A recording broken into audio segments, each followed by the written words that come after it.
All right.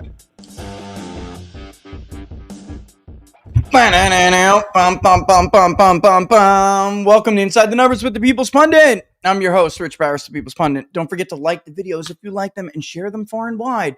Gonna play a little clip here, about a minute, to start off this show. I know they desperately want Trump gone, and I know that they desperately want it codified, that Trump cannot run again, because make no mistake, they remain scared to death of you, and they remain scared to death of Trump.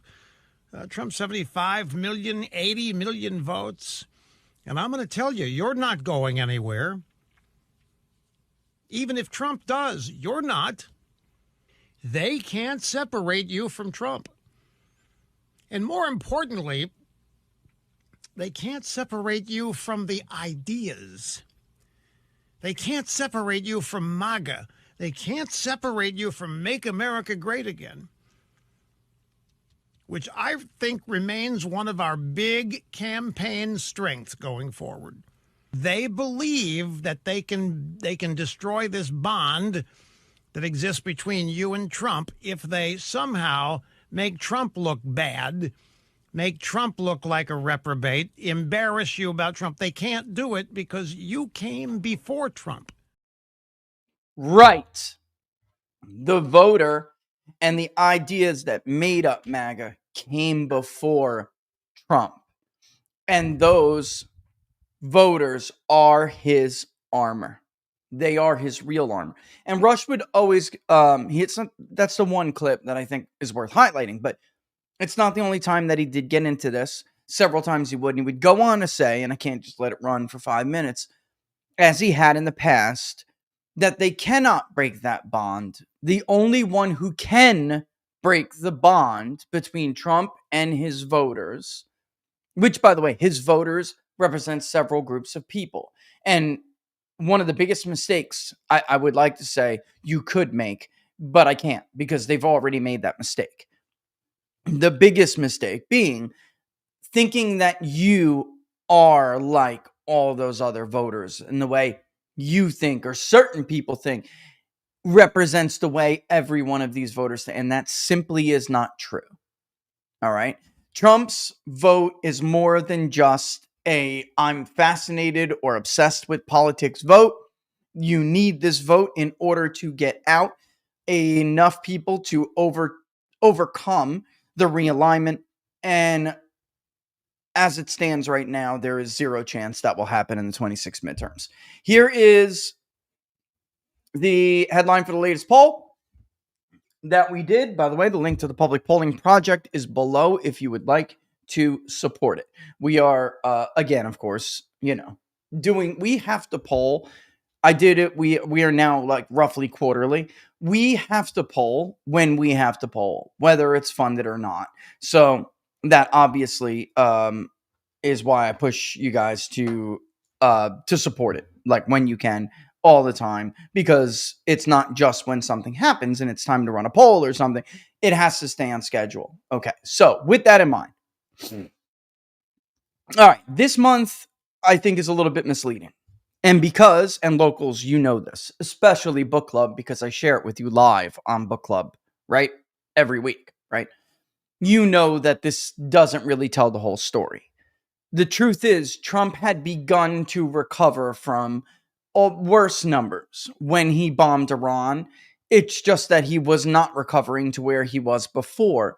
And we got out just as there was more problems with the handling of the Epstein situation and everything else. All right. So it is almost assuredly worse than it looks to be in this poll, and will be if this continues. And I imagine after what was said today, that is, and almost nothing is almost a certainty in politics, folks, but we are getting now as close as possible to a certainty in politics. All right.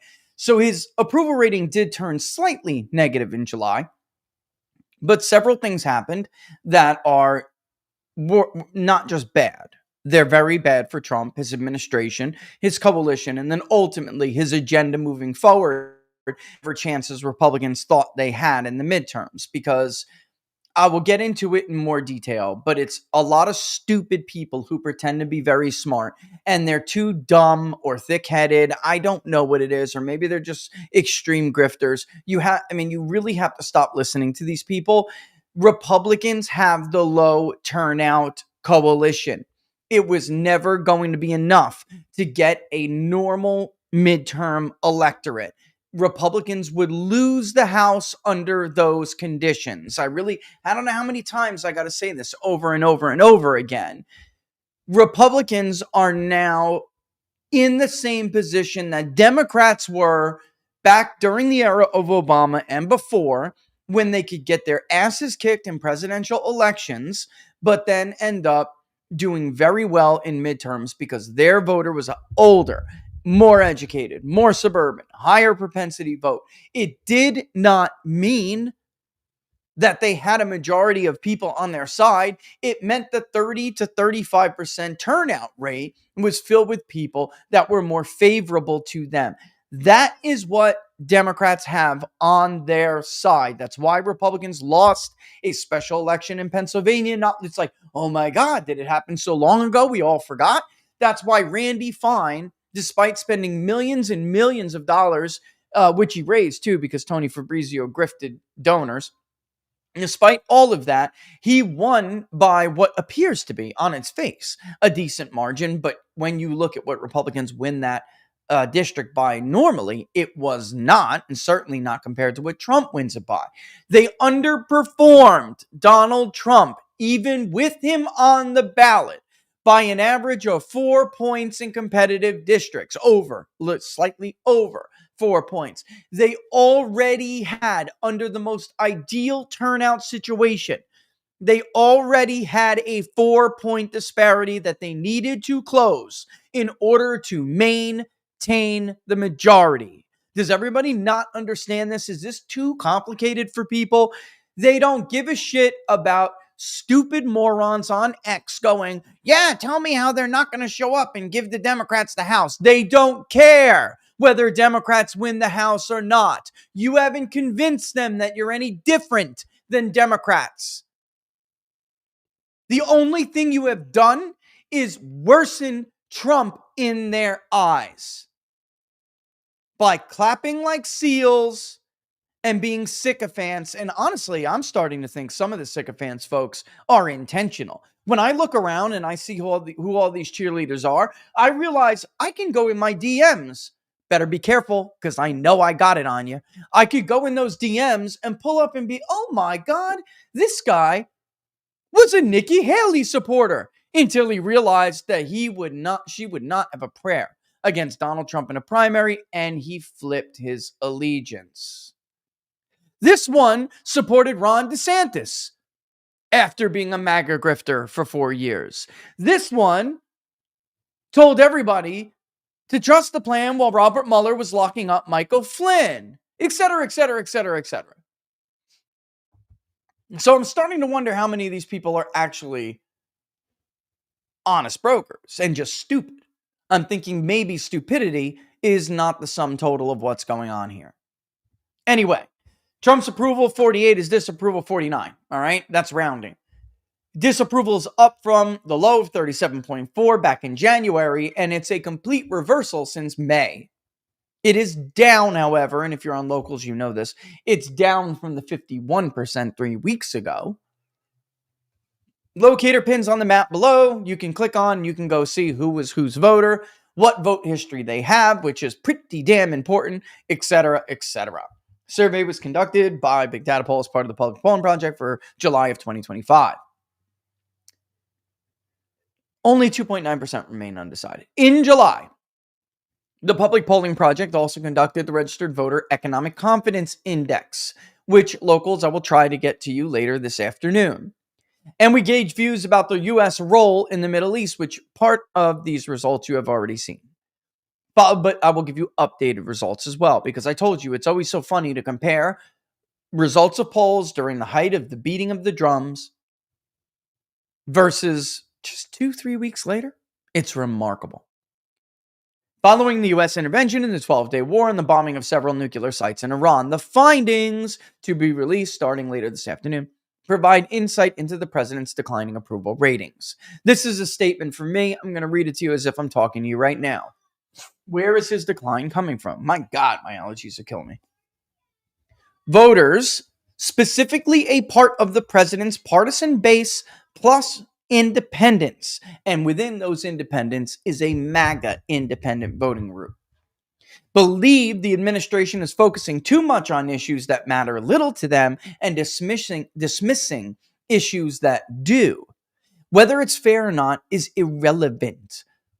That's how they feel, and those are their feelings. And those feelings need to be appreciated, and their concerns need to be addressed if he hopes to recover. Why? Bear with me. The White House lost the message war. Clearly lost the messaging war over the one big beautiful bill. And that is in no small part due to the fact that those achievements are being overshadowed and stepped on by stupid distractions, which in turn he made worse and his administration made worse by attacking those who tried to sound alarm bells and now just flatly insulting them. Only 37% of independents approve of the job he is doing, while 56.6% disapprove. He is negative 20. Let's just round and call it what it is. The 37 is not rounded. It was 37 flat. The 56.6%, you can round up to 57. He is negative 19.6, rounded up to negative 20 among independents. Mark Mitchell, Rasmussen supports, negative 19. I know of a poll that will be out tomorrow, negative 20, negative 19. Sorry.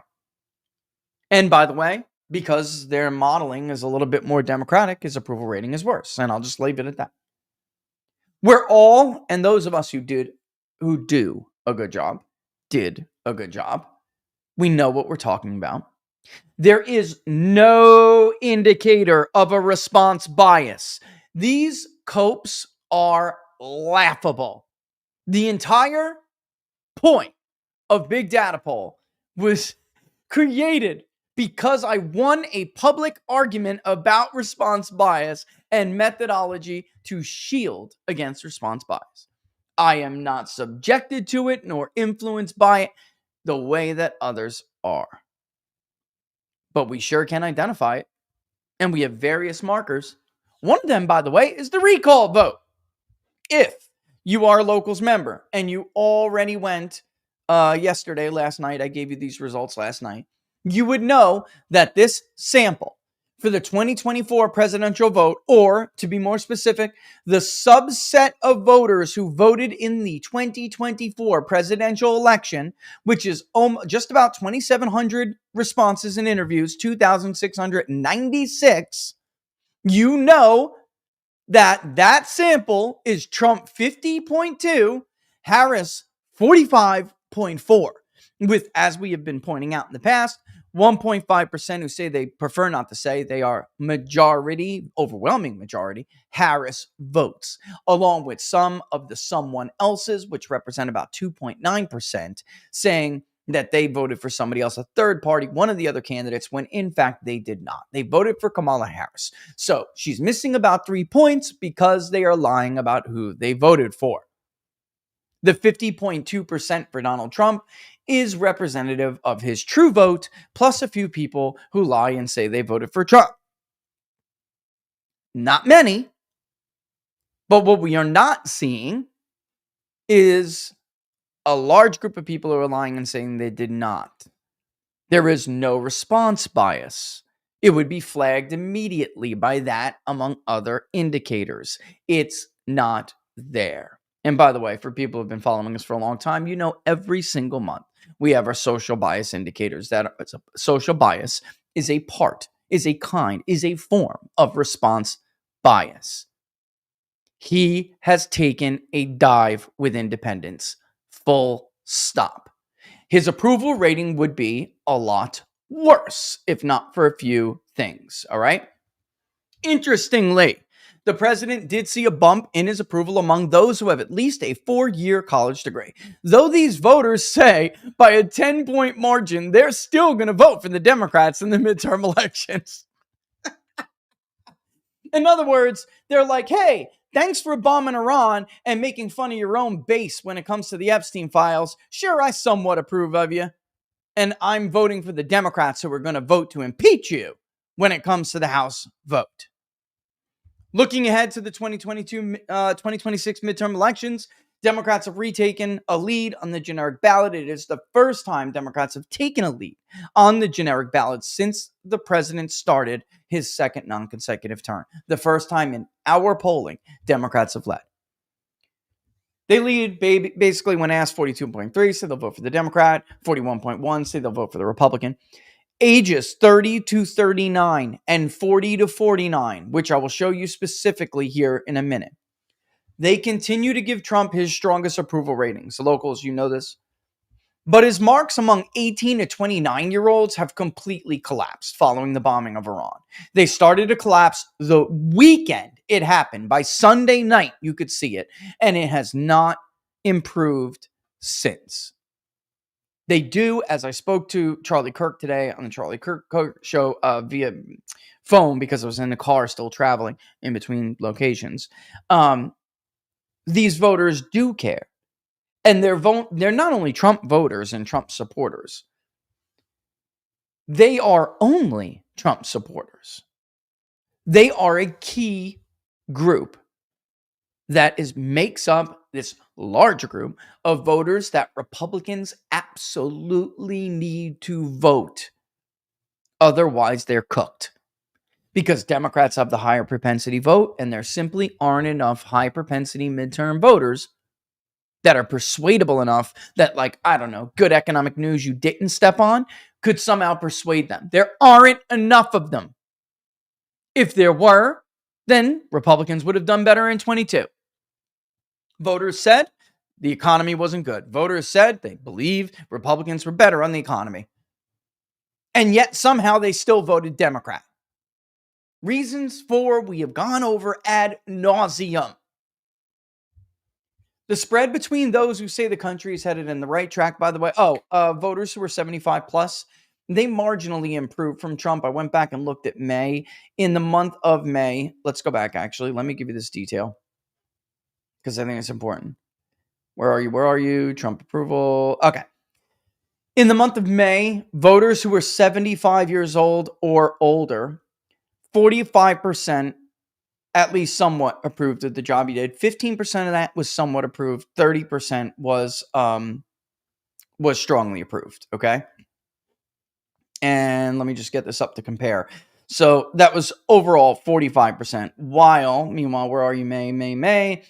47% of these voters, 47 strongly disapproved of the job that he was doing. And another 6.6 somewhat disapproved. So overall, there was almost no undecideds. 45% approved with a 30% strongly approved rating and 54% disapproved with a 47% strongly disapproval rating.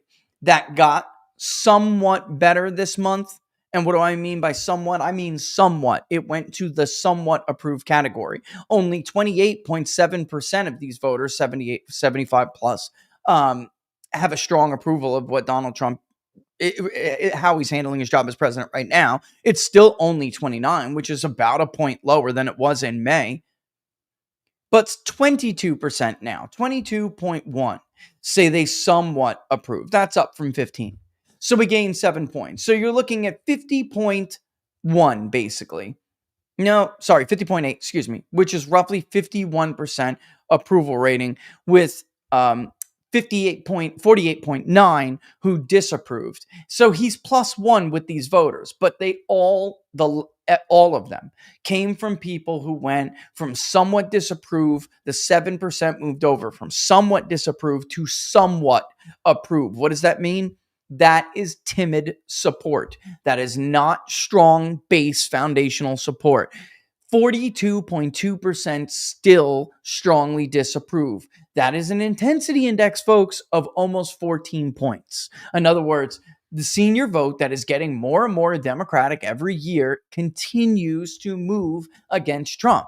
And this time it moved toward him because why? because they're boomers who bombing boomers. They're in the 65 and older. They like interventions. They buy every single Gulf of Tonkin, Lusitania, this one, weapons of mass destruction, that one, weapons of mass destruction. I went back and I looked, and this looks super familiar to me. And you know when else, when we saw this actually rather recent as Trump was president? When he bombed Syria. And then guess what? A month later, it will happen again. We're not talking about some spike or complete reversal, because I actually saw somebody in response to the tweet say, well, that's fine. If we're going to do better with some of these older voters and college voters, then fine, whatever. Get rid of those other junk. The other junk that's been his core support. The other junk that you brought into MAGA in 24, and there's no way to win without them. Because you didn't do any better with whites. Without them, you lose. But the big kicker is this anyway. They don't stick around. They stand up and clap when you bomb somebody, and a week later they'll be gone. 18 to 24. Just ugly. I mean, that's all there is to it. The real ugliness is the 25 to the 29 age group. In May, among those who were 25 to 29, 23%, 23.3 strongly approved of the job that Donald Trump was doing, and another 26.1% somewhat approved. Only 28% strongly disapproved. The guy was cooking with fire at 49.4%. This month, following the bombing of Iran, this group plunged. 24% strongly approve, which is now juxtaposed to 34.5% of this group that strongly disapprove. Only 16.9 or 16.6% in addition to the 24 who strongly, 16.6% somewhat approve. So you're looking at an approval rating of about 40% among this group, and you're looking at a disapproval rating of a little over 50, because 17.9% somewhat disapprove. So when you add 18 to 35, you're at 53%.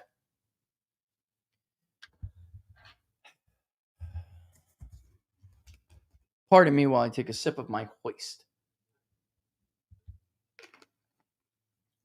It's very frustrating to watch stupid people think they're smart. And listen, I said this all through the Trump administration the first time, and I say it again now, and I've been saying it for weeks.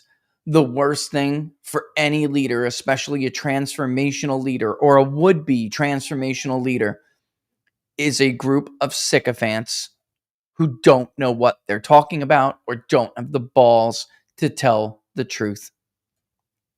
By the way, before we move on to this, and I'm going to show you those crosstabs, right track, wrong track, went in the wrong track. After becoming basically even for the first time in the history of our polling, not basically, that's true. Mark Mitchell from Rasmussen Reports, he came on, we had a whole show about this. It is was one of the biggest polling stories, which should extend out to greater politics. It was one of the biggest stories in this administration, that the right track, wrong track, or we call it right direction, wrong track index, had gone positive. It had not been positive, folks, since the Great Recession. And actually, I think Rasmussen has to go back to,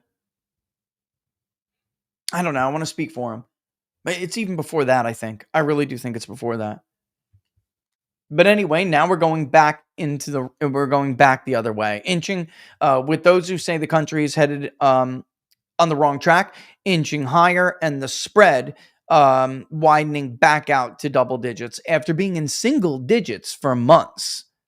Only 39.4% now say the country is headed in the right direction, while 50.8%, we're back to a majority, say it's off on the wrong track, and 9.8% being undecided. Prior to this month, this notoriously negative gauge had demonstrated a positive trend under the second Trump administration. The other day we called a show the Summer of Self-Sabotage. The Summer of Self-Sabotage, we called it, with a question mark. I'm going to, before we get into specific numbers, I'm going to show you with, I'm sure many of you have already seen, okay? Is it loaded up in the queue? I thought it was. By the way, yeah, the poll is now on Real Clear Politics. It is. Bear with me. I just have way too many tabs loaded up on this thing. I got to stop doing this because then I have to go click on it again to make sure that I can get it again. All right. Make sure we don't put any garbage in here. There's the Rush. I had clipped. I went to the Rush archives to get a series of clips, but we're just not going to have the time. It's already 2:30. So if I'm going to have time to go over some of the results with you, and I have a client who's waiting for a crosstab, by the way, if I'm going to go over this with you, we got to kind of boogie woogie here. Regional definitions will be included into this as well. How he's done. The Mid-Atlantic did notably show an improvement from last month, but the South, the Midwest, and the various, that's why I'm doing it by division on the graphic, so you can see, because of course you have the Eastern and Western divisions that make up the Midwest. And normally, obviously, one is a little bit harder. It's got more liberal states in it, so it's a harder part of the Midwest than Trump. But they deteriorated both of them. So, I mean, I guess you can celebrate doing better in New York, among, I don't even want to call them national security moms or whatever, but it doesn't matter. Again, and I will show you these very same voters who had this very temporary, it's already starting to go down, but this very temporary bump with Trump's approval rating, they're all voting Democrat anyway. So congratulations.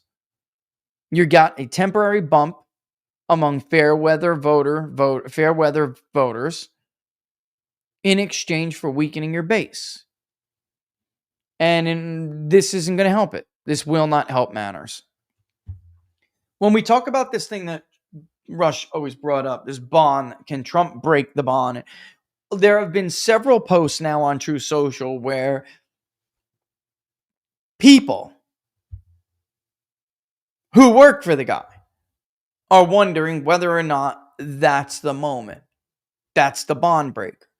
And today, earlier, after this one was released, which, by the way, was released in the middle of my segment with Steve Bannon. Coincidence? In the middle of it, I get these text messages, and all I could respond to, and I'll tell you this today, is that politics is a funny thing. A day is a long time. A week is a super long time. A month is, forget about it. A year is forever. 6 months is a new lifetime, basically. However, even though that makes it very difficult to pin down, I will tell you this. There have been two, what you could categorize as bond-breaking statements made by the president. There have been two in the last week, and there had been nothing. Two in the last week, three in the last month. Make Iran great again, I guess you could characterize as that. But there had been none for the entire time that Trump has been a public figure in the political space. So while I am very hesitant to say, you know what, that's it, I'm very hesitant to say that. You have to stop and recognize that there has never been anything remotely close to what could qualify as a bond-breaking statement, the one along the lines that Rush and myself have been telling you guys about for years, something the media could never understand. Nothing ever came close to it. It may have offended this person on that channel, this cable news anchor, this one producer at this place. Nobody gives a shit. Nothing he has ever said or has ever done has ever come remotely close to qualifying as something that he'd said or did that could break the bond with his voter. And now We have 2 candidates in the last week and 3 candidates in the last month, if you count Make Iran Great Again. Now, compared to these two with Epstein, this last one, I don't know that Make Iran Great Again, even though I personally spoke to people myself who said that was it for them. And we have transcribed interviews, actually, that I wanted word cloud with you. Mark Mitchell has been, our schedules have been conflicting. I want, I don't know, maybe Friday. We'll have them on Friday, and we want to put together word clouds of interviews, transcribed interviews, so you can hear voters in their own language and in their own word. There, without a doubt, are people who said, make Iran great again. I'm out. That happened. Absolutely. The only question was how much is it, and are they serious? How long, are they serious? Right? I mean, because you have the more politically active and engaged people, they, sometimes they overreact, but then they come back. Those aren't the ones that I'm particularly concerned with. And Trump shouldn't be, that concerned. Although, you concern yourself with everybody. That's not how you win or hold together a coalition. Browbeating your supporters is not how you do that. That is stupid. But it's those people who aren't politicos, folks. They're not like, constantly involved and constantly interested. Those are the ones who Trump attracted to begin with. And it's very hard to attract them in the first place, harder to get them to vote, to inspire them enough to get them to vote, or, have them put their faith in you to the point where you get them to vote. And it's very difficult to keep them, and even harder still to get them to vote for members of your party when you're not there, you're not on the ballot. That has been, in the simplest way I could put it, that has been, or should have been, the number one challenge for the Republican Party moving forward. I mean, a lot of these stupid simpletons don't seem to understand that you cannot win anymore without these people. The Democrats could never do it, and you can't either. The only reason that Bill Clinton was able to win when he was able to win is because he won with a plurality of the vote, number one. And number two, a guy named Ross Perot was plucking some of them away. But he dominated in both of his elections under those conditions. And yet what happened during the 1994 midterm? When it was just a traditional higher propensity electorate. Even though Democrats had an advantage, a large partisan advantage, Republicans won overwhelmingly. A resounding victory. Control back for the first time. Trivia, in how many years? With the contract with America.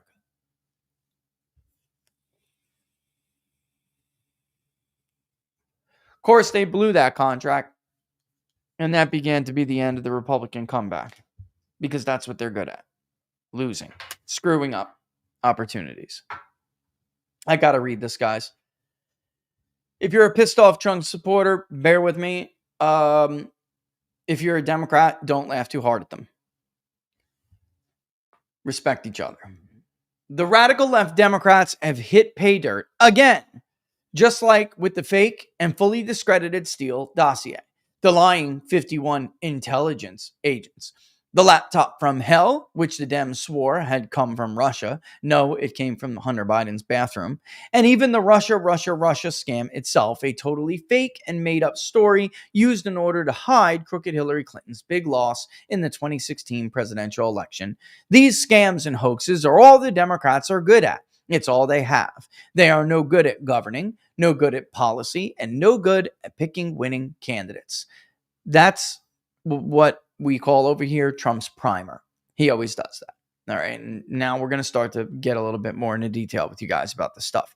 That's Trump priming his audience. This way, when he hits you with what he hit you with, you're not as concerned with it, or at least that's the goal here.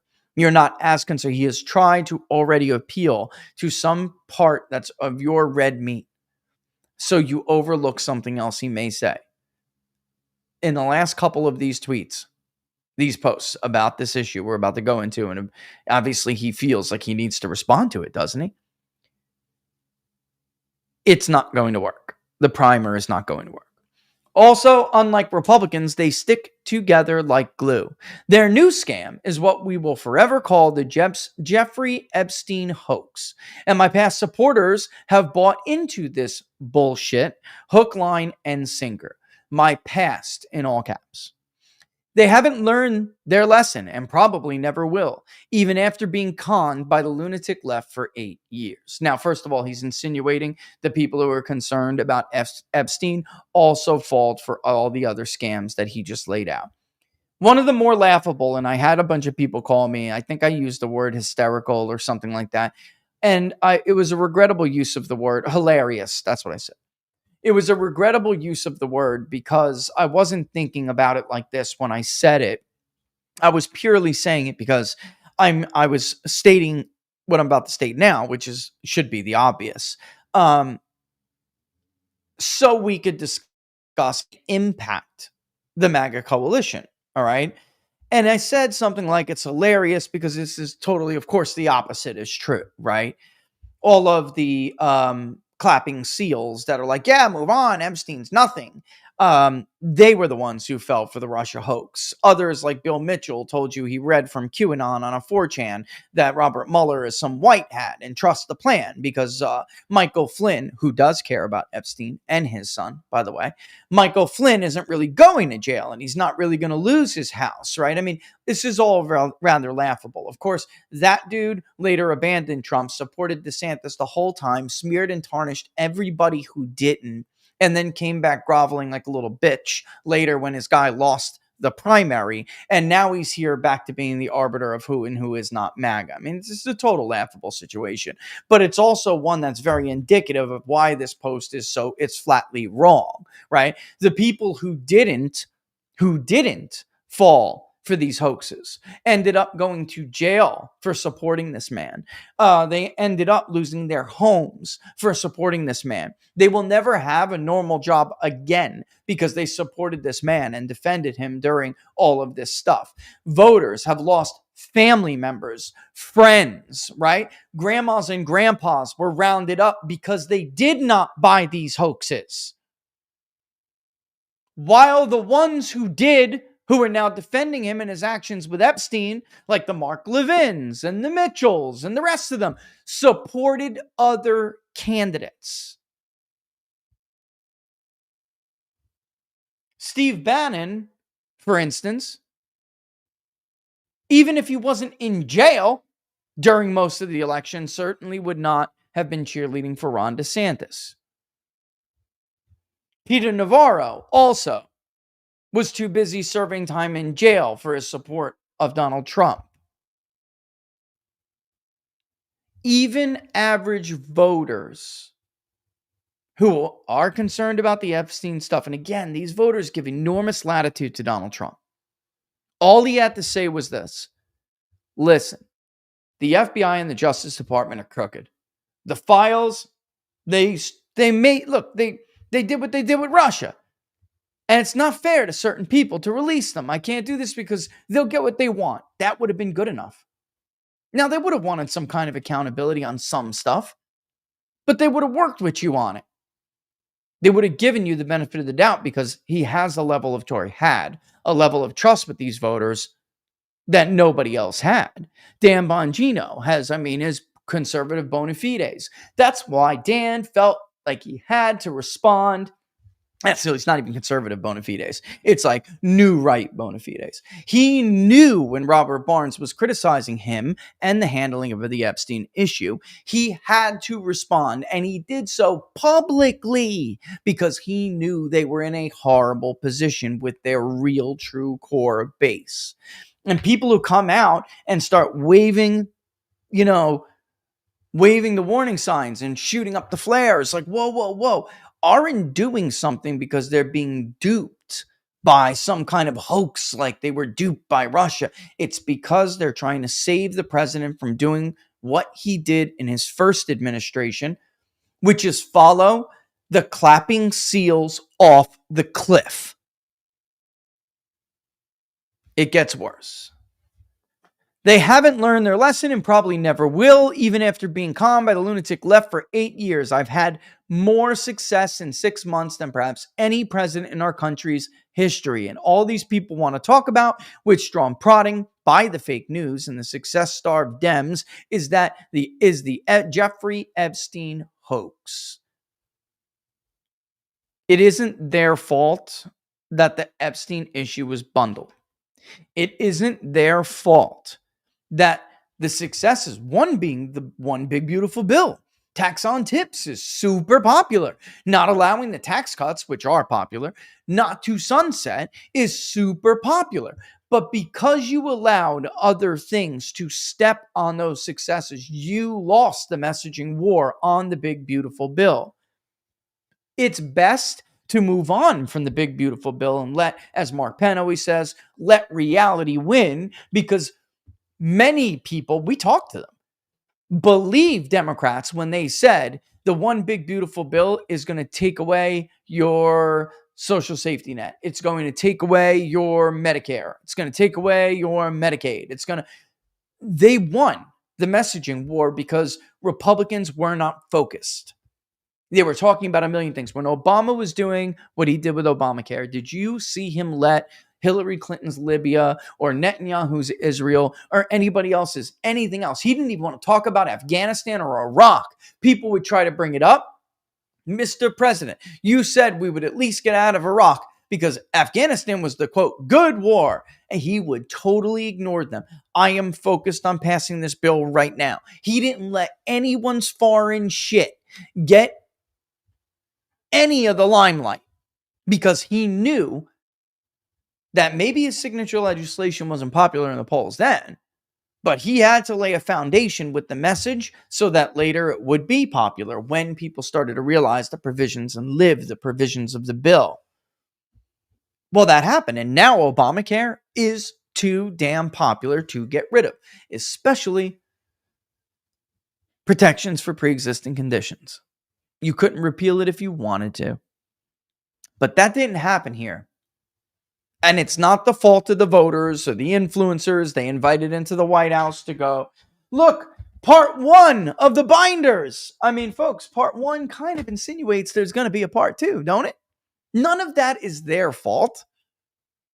They would love nothing more than to talk about those successes. I think this is something that politicians and the president should think about and need to appreciate. You're not the only one being persecuted. People who support you, true core supporters who support you, when they criticize you, they're not doing it because they're trying to be some part of like some useful idiot for the Democrats. I mean, not for nothing. Trust the plan was the useful idiot for the Democrats. Trusting the plan trusted a House majority into the ground, which ended in a Democrat majority, which then impeached you. It is also hard for these people to stand up to their families and to stand up in their communities and to stand up to their friends and family and support someone. And when that someone makes mistakes, they want to see them correct them so they can right the ship, which is, let's face it, what you were trying to do yesterday. I get the president's frustration that he doesn't want to deal with this anymore. Then it's very simple, which everyone knows what it is. Everyone has ideas about how they could have fixed this messaging problem and moved on. But I mean, I'm getting text messages from people right now. Tell me which one was worse, this one or the one before. How bad is this going to hurt? They know. So then have the balls to say something. At this point, though, I don't know. I don't know where the irreparable, I don't know the moment where the damage is done. Because I'm telling you, when those people who told us they somewhat approve, and we're going to get into them, when those people who told us they somewhat approve of Donald Trump this month, older voters that will be gone in a month, 4-year degrees or higher, who will almost certainly be gone within days, right? When they're gone, all that he's going to be left with is a negative 20 approval rating among independents, a loss of support among his base, especially his younger base, who Charlie has tried to give a voice to. And this working class Trump or bust, Trump only vote coalition isn't just white. You know how hard it is to get and then keep and maintain Hispanic men if you're the Republican Party? Other big dip this month was with Hispanic men. And they have no problem saying, I voted for Trump. I'm pissed now, but I voted for Trump. They have no problem saying that. We know them. We can see them. All right, let's go back, finish the clip, and then we'll go and hit the crosstabs so you can understand more about these groups that I'm talking about. Let these weaklings continue forward and do the Democrats' work. Don't even think about talking of our incredible and unprecedented success, because I don't want their support anymore. Thank you for your attention to this matter. Make America great again. At least it's America and not Iran today. He doesn't want their support anymore. So when I get asked which one's worse, is it this one or is it the one before that? I don't know how one could possibly argue that this isn't the worst one. I mean, we're going to find out, but I don't know how this doesn't break the bond. And not saying with everybody, but it's going to break the bond with these votes. You can't tell voters, I don't want you anymore, especially those who suffered at the hands of society the way they did for even supporting him in the first place. If you're one of the grandma and grandpas, because I mean, it's unbelievable how tone deaf you must be not to understand how widespread the Epstein issue is. If you're one of those grandmas or grandpas from Michigan or Arizona was drug out of their house by the FBI, and then, oh, by the way, you know, their surrounding circles who had to watch this happen, or the outraged people who saw it happen on TV, right? And if you're one of these people, how are you feeling now that he's telling you that I don't want your support? I mean, to act as if you're an arrogant piece, you know, of like some of these social media people, I don't want to give them any credence, so I don't want to go on like X and show you several of who that I'm talking about. I have to laugh because I'm like, this one was a closet Nikki Haley supporter. This one supported Ron DeSantis. This guy has been on radio for years, supported Ted Cruz. Like, you almost have to think they goaded him into doing this like on purpose. Like they made this rift on purpose because they're dying to go back to the pre-Trump day. And the only thing protecting Trump really was what Rush just talked about. It's not the Republican Party. No one's afraid of the Republican Party. Nobody's afraid of the urban, suburban, overeducated Bill Kristol Republican. Nobody is afraid of them. Trump was just the guy who was wielding the hammer. It was always these voters. He's literally saying, I don't want my armor anymore. That's literally what he's saying.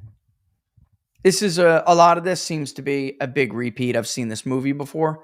And I'm sorry, but it's just true. And I've seen it in the polling, you know, to pretend as if this is like only some influencer story and only influencers brought it up. I mean, it's just ludicrous. It's not intellectually honest. And it's all over the polling.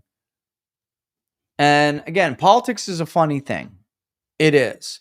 I'm just sitting here today and I'm telling you, I don't know how you, as one of those people, look past that. Particularly the ones, again, who are not, like, you may be in the audience today and you're a Trump supporter and you're really pissed off.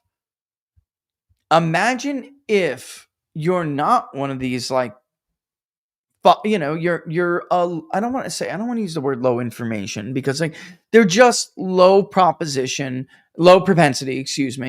voters. They don't vote all the time. They don't focus and follow politics the way that you follow politics. Do you think they're going to see this? Like, at least you're in the political space and you're thinking about, what do I do now? They don't have a second thought. They're going to say, fuck you. And that's it. They won't give it another second thought. They're done. They're gone. Gone. They'll move on. And as honestly, like Robert and others have tried to explain to people, maybe they will rise again at some point, but they'll rise against you because that's the pattern of what these unlikely voters do. There is no way that Bernie Sanders ever thought he would lose 12 to 18% of his own vote like this, his own vote, because it came from those kind of people. All of that came from those kind of people. To Donald Trump when he did not win the nomination in 2016. He thought he could go to the national convention. He was met with crowds of these people outside calling him a traitor, by the way. And what was the result? By the time 2020 rolled around, those voters weren't even his voters anymore. They were now part of the Trump base. Even before that, no way that Pluff or Axelrod ever thought that their unlikely voting cohort would end up Obama, Trump voters. They would never have thought that because they made the mistake Donald Trump is making right now. They made the mistake that all these sycophant clapping seals are making right now. If you don't think for a sec, you don't think, because you're kidding yourself, if you don't think that these people in a couple of years could conceivably come back and say, all right, and vote for like an AOC or some other left-wing populist, you're out of your mind. They will. They can, and many will. And just come 26, they're just not going to vote at all. They won't.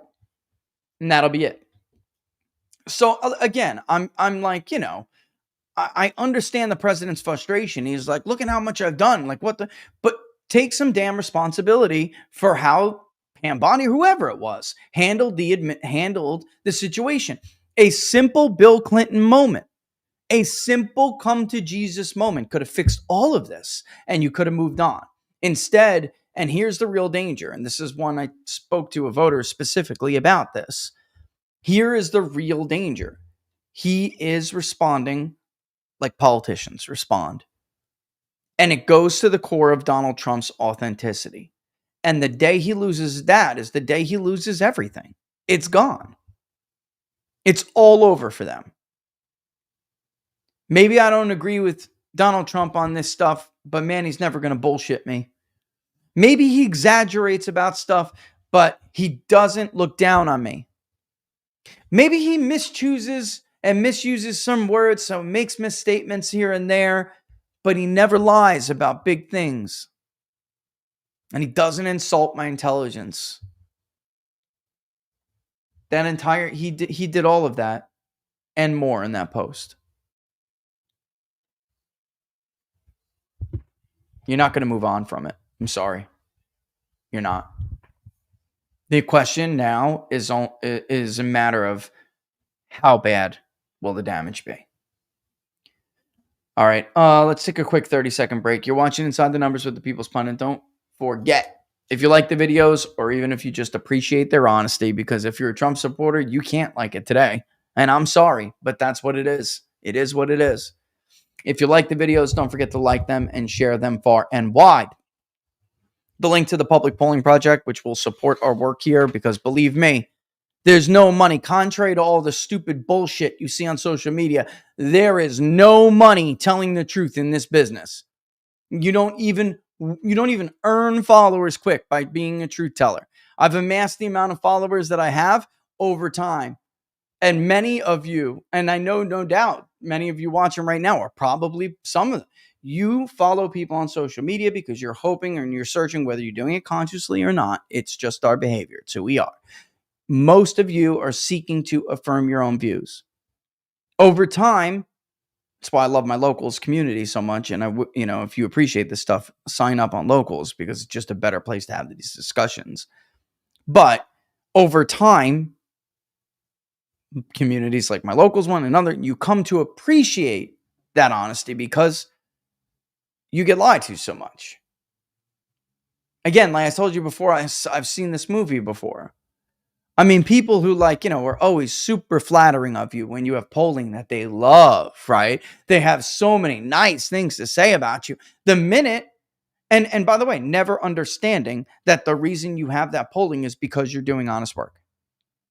And that just happens to put you at odds with corporate media or something like that at that time. But the minute they don't like your honest work anymore, right? There's money in doing that, though. There's not money in being honest. All right. So, I'll leave it at that. I was going to say something else about it, but I'll leave it at that because we're so late here. And if we want to go over crosstabs at all, which I do, we got to take a quick break, and we're going to go over a hair if that's okay with you guys. All right. By the way, do I not have it? No, I have the crosstabs licked here.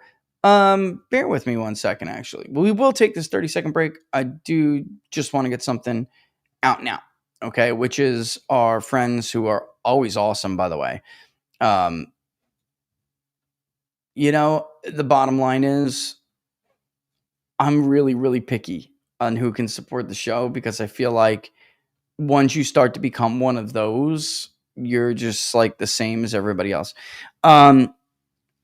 It's worth shouting out and giving people kudos when you go through like really heated debates like this will be, and the conflicts in the Middle East, things like that. You really start to see who is and is not full of shit when it comes to their purported support for the First Amendment, right? Because immediately you'll lose sponsors or something like that if you don't speak the way that's why you see some of these host guys like contorting themselves. I'm done talking about this today. And then the next day they're like, shit, and they got to come back. It's sad, but that's the business model that, governs this thing. And it's even worse in corporate media, but it is. And you got to give a shout out and credit where credit's due, which is why I love the folks over at 1775. We're going to do the read for them right now before we take that break, right? And you've heard that I've given you the hype before about it. Maybe you saw the new launches. Maybe one sold out before because it has. If you still haven't tried the 1775 any of it yet, this is your shot because we got another starter kit, which is limited to, well, the first drop is limited to 1,000. It'll change once we get there. It isn't some dinky sampler pack. It's full on packed caffeine freedom, bold dark roast first that hits harder than a CNN fact check, smooth medium roast, and the vitality mushroom, which I love. Clean energy, super focused, no crash, right? All of it is single origin, small batch, mold free, toxin free, but you're also getting that cool gold spoon that I love so much. A froth that, man, these frothers are cool. They're strong enough to really stir up your coffee. And a black 1775 tumbler that says, I don't take life advice or caffeine from a woke sea witch. $170 worth of coffee and gear, but all of it just for $99. This is for the ones who've been watching. Maybe you blow up on Rumble. You missed it before because you are sold out. It is and you're wondering if it's worth it. And if anyone who's tried it before, lay your comment in the comment section because spoiler alert, it is. It's amazing coffee. Go to 1775coffee/TPP. The link also is in the description if you don't want to try to remember it. And grab your starter kit before they sell out. Bold beans, clean fuel, a morning routine that stands for something just like we do over here. Just like Rumble, who they support as well. Start your day with coffee that actually backs what you believe. All right? Again, the link is in the description.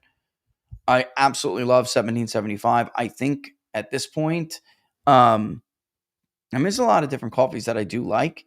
But I think at this point, especially the dark and the mushroom, over the moon good.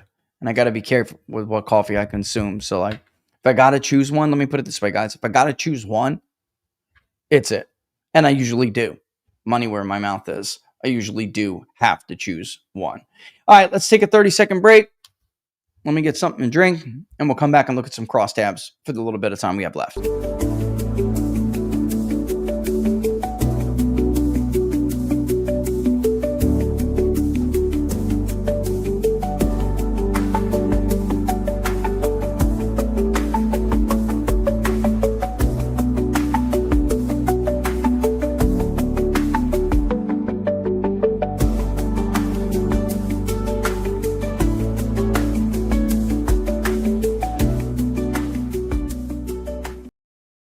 All right, we're back. You're watching Inside the Numbers with the People's Pundit. I'm your host, Rich Barris, the People's Pundit. Don't forget to like the videos if you like them.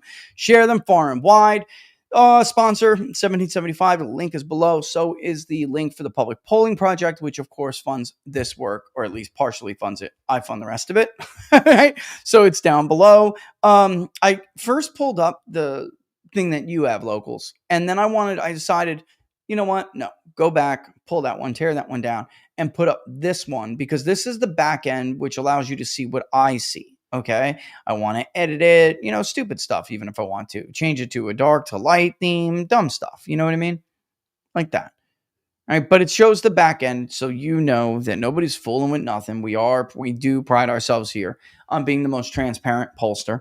All right. Usually I say something like this: select a row dash question variable. Select a column dash demographic variable, because that's what we do with them. And actually, let me save that, not just, yeah, there we go. All right, and then we'll update it, and you'll see here. So locals, if you go now, or anyone who's reading the press release, if you click on the maps, where below the map where it says view the interactive crosstabs, it will take you to this, and you'll see this here. See how it changed right there? All right. We have a lot more to add to this. We have the registered voter economic confidence index. I put Vance's favorability in there to show you that as well. Vance's favorability has taken a hit. So this is not only what's going on right now isn't just a question of Trump and what happens to his agenda. It's what happens to the future of his movement, because let's just all say the quiet thing out loud. JD Vance is the only potential heir to the MAGA movement. Nobody else is legit. Okay? It's just true. Ron DeSantis is full of shit. Nikki Haley is, who, by the way, just the sycophants and clapping seals. Congratulations. You helped Nikki Haley outmaneuver Donald Trump. You helped Ro Khanna and Hank and all the other Democrats that are having fun with this. You helped them outmaneuver Donald Trump by being a stupid yes man instead of somebody who has the balls, the brains, whatever, to tell the truth. And JD, his fate as a potential viable or even dominant candidate for the Republican nomination in 2028 is, of course, tied to the success or failure of this administration. And you will see when you look at it how much it has impacted his favorability just 1 month, 2 months. And you would see, if you were, again, locals and you had access to the first round of this stuff. Locals, does it look all that different to you from 3 weeks ago? From the weekend after the bombing. We started after they bombed on Saturday, and then we said, thank God we didn't pull the trigger on that one for you guys. Does it look all that different? I wish I could drag your comments into the comment section. Right? It doesn't, right? It doesn't look that much different. Support for the bombing was a little higher than it is today, but now look at it. It's gone already. The few point advantage they had. Done. Because that's what happens all the time. You get these funny little ways pollsters ask questions. It looks like, people support something. They don't. And then they start to worry about things like, is this going to have some backlash? Look at what happened yesterday and today in Syria during the debate over whether or not Trump should bomb those nuclear sites or any targets, intervene in any way in the 12-day war. Proponents of intervention literally argued that none of your fears came true in Syria.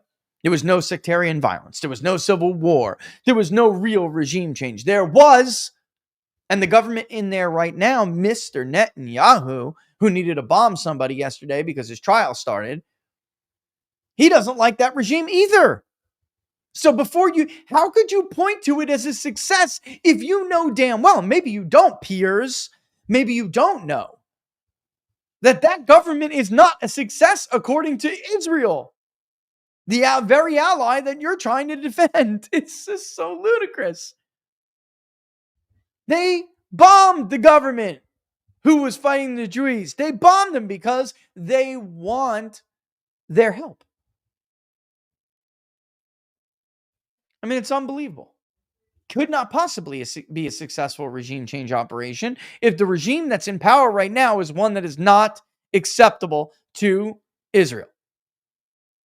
Why does that matter? Because we'll never stop hearing about these regime changes. Iran, Iraq, Syria. Who? Just move on. We'll get into that. We'll get into all of that. All right. So, as you can see here, right, the weighting variable, by the way, is the national voter file. Very, very, very little weights. We didn't, very light thumb. The collection was actually very good. What's up, honey bunny? Yes, I'm running over to get some of the crosstabs. What's up? That's fantastic. And I love Oh, you're out? You look magnificent. What do you need? Your card. You're trying to take my money. Well, it's a birthday. I know. I know it's Brad. And tell her I said happy birthday so much. Give her a kiss for me and hope he has fun. I love you. Give me some sugar. Ah. Oh, I couldn't get those your lipstick messed up. Is that? No, come on. How long? Well, we'll talk later. I'll be short. You're about to go out. What does it matter? It should only matter. What do you care? It's for a girl. Calm down. No, I mean I'm about to go out. I can't mess your lipstick up. Come on now. Don't I exist to mess up your lipstick? Give me a break. All right. We are anyway very, very, very light. You got everything here. Sex, age detail, race. Let's go to age detail. So important. Let's go to age detail. Race detail, party Republican identification, independent identification. Big problem, by the way, for Republicans. Ideology, education, income. All right, let me show you something. Okay, first and foremost, check out the age thing. All right. And you're seeing here that 75 plus said they did in fact vote for Donald Trump. This is almost perfect. These margins are almost perfect. Who is saying they voted for Trump and Harris?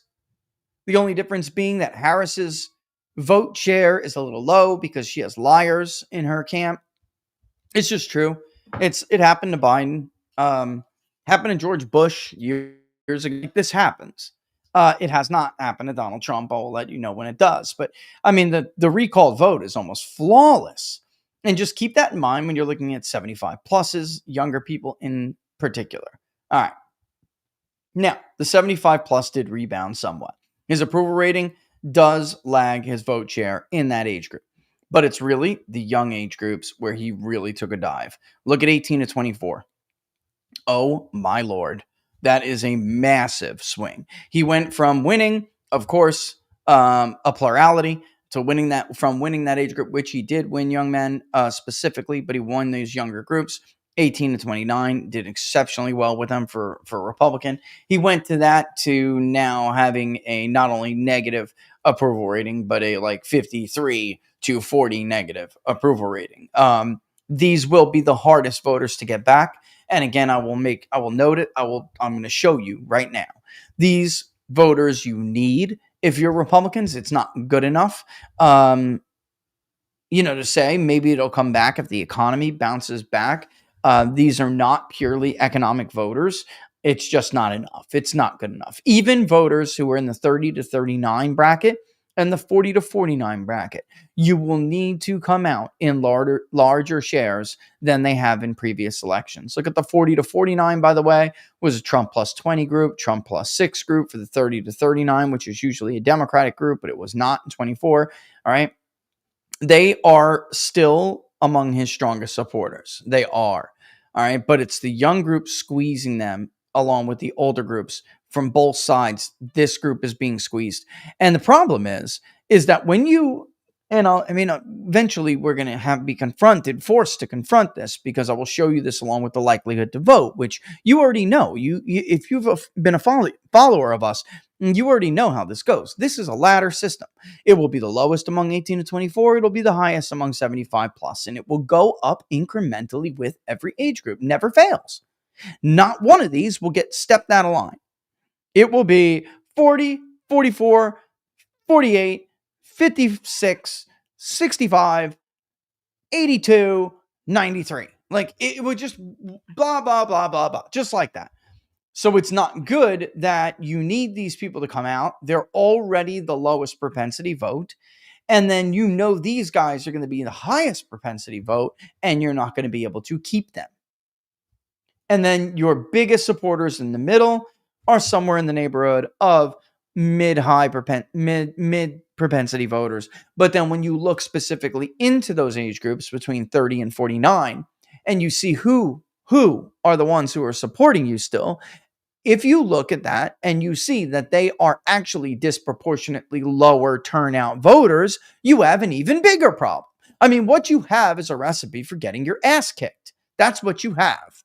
All right. Moving on. You might notice the one good thing that Donald Trump has going for him is that even though his favorability did fall and his negative image worsened and his positive image declined, but it still is a just positive image. Just. And what does that matter? Because that tells us that there are still some people. It went from, unfortunately, in May, people saying, I disapprove of what you're doing, but we still very much like you. You remember it was in the low mid 50s, and it had been like that for a while. And they just didn't bring themselves to say they approved. It went from that to now being more of us dislike you. And that's a problem. So 35%, by the way, had a very unfavorable opinion of Donald Trump in May. That number is 38%. All right. So, it's an issue. All right. Vance as well. He was just coming back up. If I can give you May's, it's not as bad if I remember correctly. It is. So 46.5. Now he's down. He fell like 2 points, a little bit more, about 2 points on the favorability side. On the unfavorable was 44, and it is now 46. Let's just round and be nice. So yeah, I mean, his unfavorable ticked up, his favorable ticked down, and now he's negative again. He was positive. Not the right direction. All right. Interestingly enough, here you go. Trump's approval rating improved the most among older voters, and it totally deteriorated among younger voters.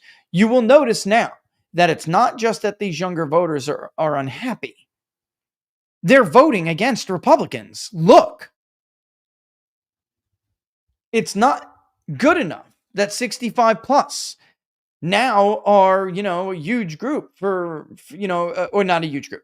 It's not good enough that 65 plus together combined marginally improved for Donald Trump's approval ratings because they're still voting against him.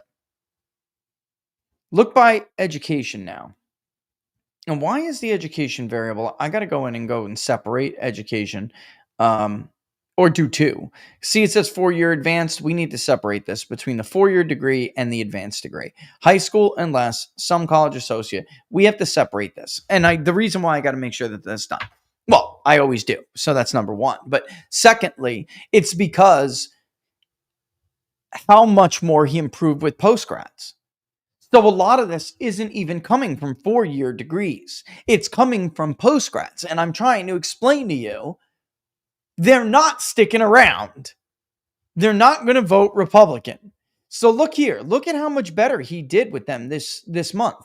If you look at last month, in May, let me get, that's favorability for Vance. Yeah, I know it's not changing for you. I'm looking at another tab. Bear with me. So he was like at 46% and 51% disapproval. Now he's at 40, that's 7 plus 1 is it 49, 48 with that group. So a marginal improvement. And it's better certainly than it was when he ran coming out of 2024. However, he's doing it at the expense of losing some of his high school or less, but really the some college associate, which is, by the way, the biggest single voting block. I can show you that. They're always about 33, 34%. Those who have a 4-year degree could be anywhere between like 22 to 25%. Postgrads, they could be 12 to 16, maybe 17% probably in a midterm. They'd probably be somewhere like 17, 19. And then the high school, less. You're looking at a couple of points that is like pre-high, secondary, and then you're looking at 26, 20 to 8 that have either a high school degree or a GED. So the biggest single group is the some college associate. And that is where he saw his biggest decline. Last month, 49% of this group, last month, in May, 49% total approved of the job that he was doing, with 30% strongly approving. This month, it's only 26% that strongly approves. And overall, as you can see, it's a pretty marked decline. All right. Now we're looking at 40% who strongly disapprove, and that is up considerably from 35%. So this is not the right way to go, especially since you know that age group backed you. And I noticed in the polling it's only 3, but it still shows you how much they've moved away from Donald Trump. It looks like on net, it would be close to 10, 15 point swing. Not good. Not a disaster. That's a disaster, especially since, again, and I know I keep saying the same things over and over again, but it's not sinking into people's minds. This is Trump versus Trump. Republicans underperformed him with all of these people. In total, they already had a roughly 4 to 5 point deficit that they had to make up. Ask Mike Garcia. Ask John Duarte. That's why you had DeGrasse on War Room this morning talking about, I think we should take these 2 states and redraw these lines. Republicans cannot do it. Trump can, or he could. He can't now. And Republicans have no prayer to do it now if he can't. That's the situation. Looking at the generic ballot, by the way, you will see, look, they're still voting for Democrats anyway. Now the some college associate is Democrat +3. Holy shit. So bad. And high school or less is only Republican +4. Good luck. You lost.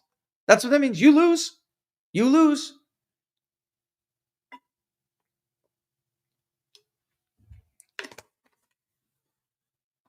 Nothing is more frustrating. Nothing is more frustrating than knowing when you're right, trying to warn people, and they don't listen. And then you have to sit there later, whenever the point comes where you're like, it's not like an I told you so moment. It's not fun to say, I told you so. It sucks. In some cases, it sucks. And this is one of those cases. All right. Looking by one region, again, the one highlight, or not region, I want to go to division. Why is this not moving? Let me close the editor. There we go. What's going on? There we go. Let's look by division. Oh, somebody had made a comment about evangelicals. Interesting because, by race, that's a good question. Obviously, white evangelicals were actually, in weeks ago, they're going to be some of Trump's biggest group, as you can see here. They have more favorable image still than they do approve of him.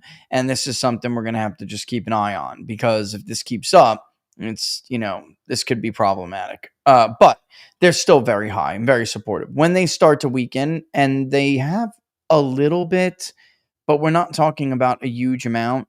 17% said they voted for Kamala Harris. Right now, Republicans are holding that. 18% is white evangelicals. But the non-white evangelicals still are voting for Democrats, right? Which is actually the case. We know that to be the case. It's just that Republicans are running 11 points behind Donald Trump among non-white evangelicals, okay? Which is one of the groups we focused on a lot. You see, Republicans are getting about 30% of their vote, 30.6. Trump got, all right, let's round, 31% of the vote. Trump got 41. All right, so understand these are people that voted Republican and for whatever reason did not, or will not now. I'm being facetious. Of course, we do know some of those reasons. All right, what else? What other groups would be interesting to look at here? Oh my God, how could I have forgotten this? I'm sorry, and I know I'm going way over here, guys, but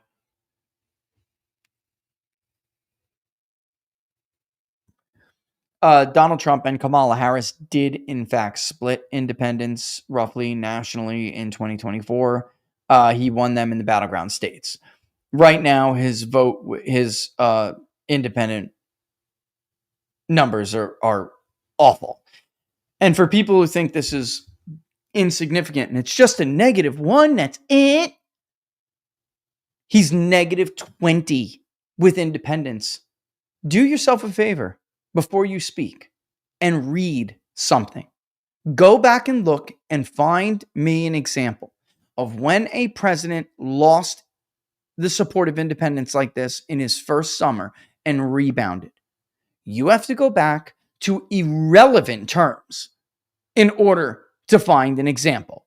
And by irrelevant, I mean it's not the same country anymore. And it sure as hell is not the same coalitions. You're talking about totally different groups of people. This is an utter disaster. The only thing, as you can see, saving, his approval rating from complete collapse is that there are a lot more Republicans. There are a lot more Republicans. And right now, you can actually see in the party approval, you can actually see the post-grads and the 4-year degree Democrats cheering him on for bombing Iran and getting into a fight with his base over Epstein. You can see it. 20-something%. Give me a freaking break. They're having a field day with this. They think this is great. Great. That's up from 8, and that's up to 11 from 8. So yeah, a few points in it. That's them. Strong approval for Republicans is down to 57%, by the way. Problematic. When you look at independent identification, also the big problem here, share little in common with either. Look at this. Oh, that's ugly. 45% disapproval rating among independents who say that they share little in common with either party. Among Republican-leaning independents, obviously, he's still in a good spot. He's in the 70s, but combined, not strong. Strong is only 39, but he's combined in the 70s. I mean, that's not a bad spot. But to share little in common with either. Guys, did we or did we not focus on this voter like a laser beam before the 24 election? You should know, if you are a watcher of this show, you should know how bad that is. 45% strongly disapprove. Do you have any idea how hard it is to win back a block of 40 to 45% of a group that says they strongly disapprove of you? It's a Herculean task. Good luck. Good luck. But of course, we will still watch. All right. And there's more to come. So I'm going to leave it at that. Looks like Mark is going to come Friday. If he can't make it Friday, we'll do a special tomorrow. Okay. I'm going to tell him this when I get off right now. If he can't make it Friday, then we'll do a special tomorrow to cover all of this. And I'll go on his show too, so I can return the favor and we can discuss it. All you can do is lead the horse, like that's it. People, the whole idea of this industry is those who are trustworthy, lawmakers and electeds are supposed to listen to them. It's the whole reason why we started this, the National Association of Independent Pollsters, so that voters and lawmakers and electeds alike can say, all right, these are the guys who know what they're doing. These are the guys that we know are not polling for partisan reasons. These are guys we know will not jeopardize their numbers for the good graces of a politician. Right? And they're going to put out what we know to be the truth.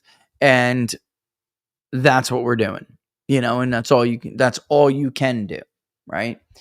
All right, so I'll leave it at that because there is a lot more to go. The Registered Voter Economic Confidence Index, I'm going to work on that, like I said, first, locals, and get that out to you. I do have somebody else who's been waiting for a cross-tab. I got to go and review the product, see if I like it or don't, and I may have to fix it. But the other stuff is like template stuff. We all know what we got to do to make it look pretty and get it out. It's just, you would think after the passage of the bill, you would think after some really positive economic data, there would be a better measurement this month, but there's not. So, well, I don't want to jump the shark here, but you'll see. And it's voters will know, and they'll tell us before we'll get a lot of this economic data. So it just speaks to how badly some of these successes have been stepped on, how badly some of these messages have been botched. It's remarkable. It really is. All right, we'll get that first and then we'll go. We also have an update on supporter opposition to the bombing of Iran's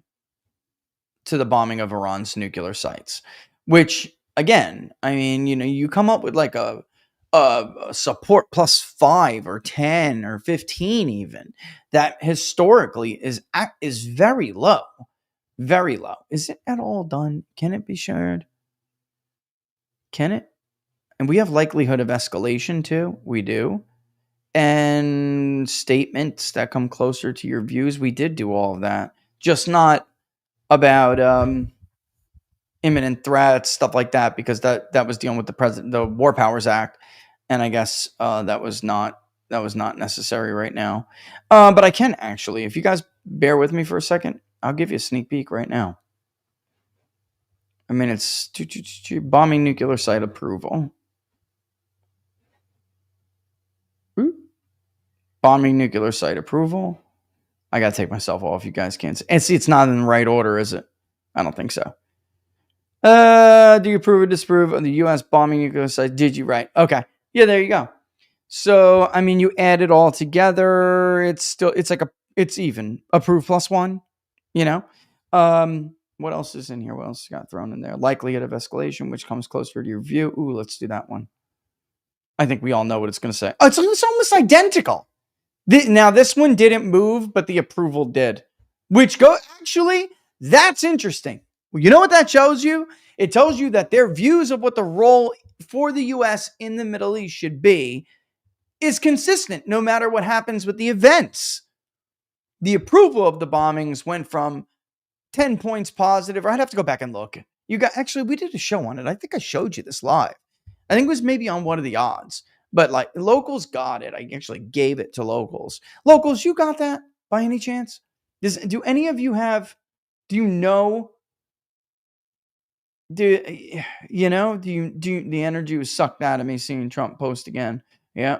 Then Rich expanding on it and what it means. Yeah, I'm sorry. I know. And I know that. I know this like legitimately hurts a lot of you. I do know. Believe me. I mean, I've said this before in the past and I'll say it again. I don't think anybody has ever studied the Trump voter in more depth and in more detail than me. I don't think anyone's interviewed more people than me. I don't think.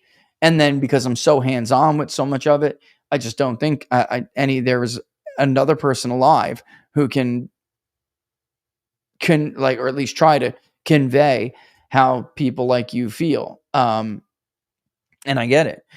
Just curious though, if anybody did have that handy, you don't have to go digging for it, but I want to say when I gave that to you, it was somewhere in the neighborhood of like approved plus 10 maybe, or it could be as low as 5.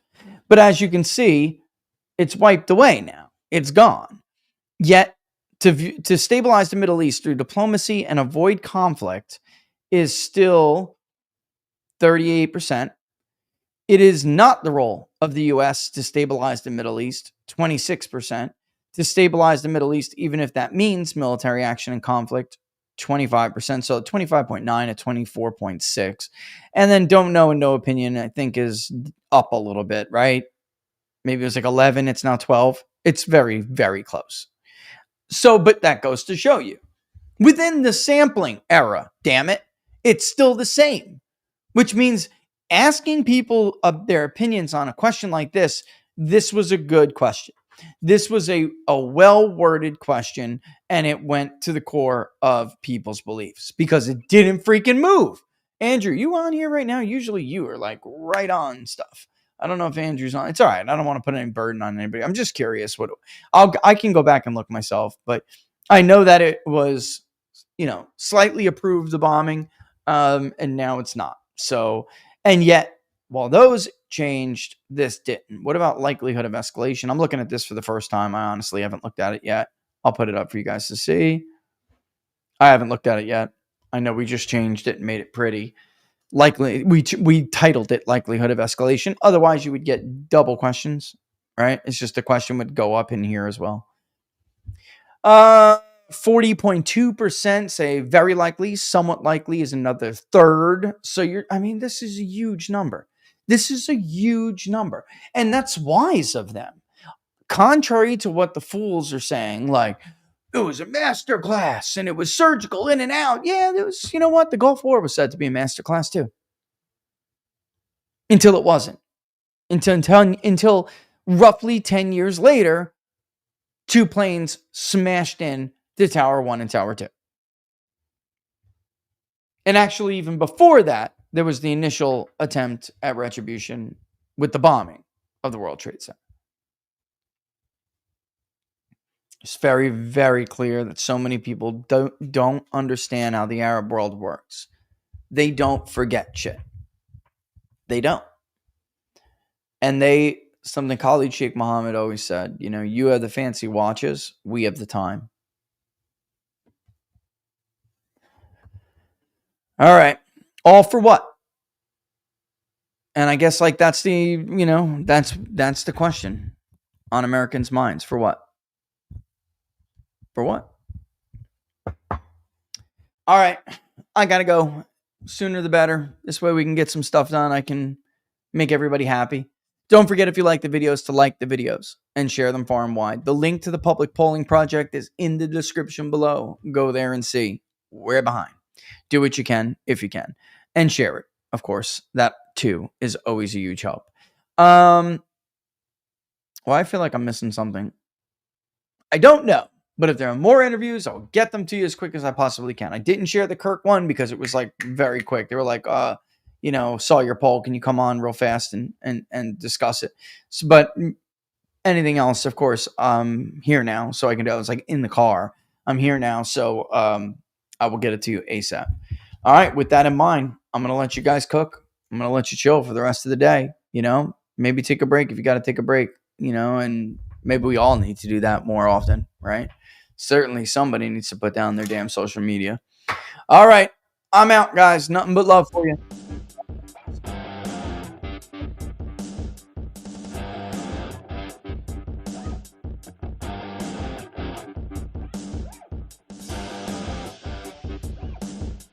Plus 18 to fucking this.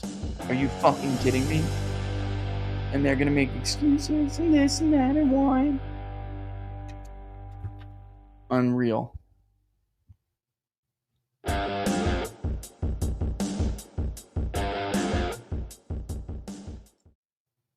Oh shit. I'm still on. Later, guys.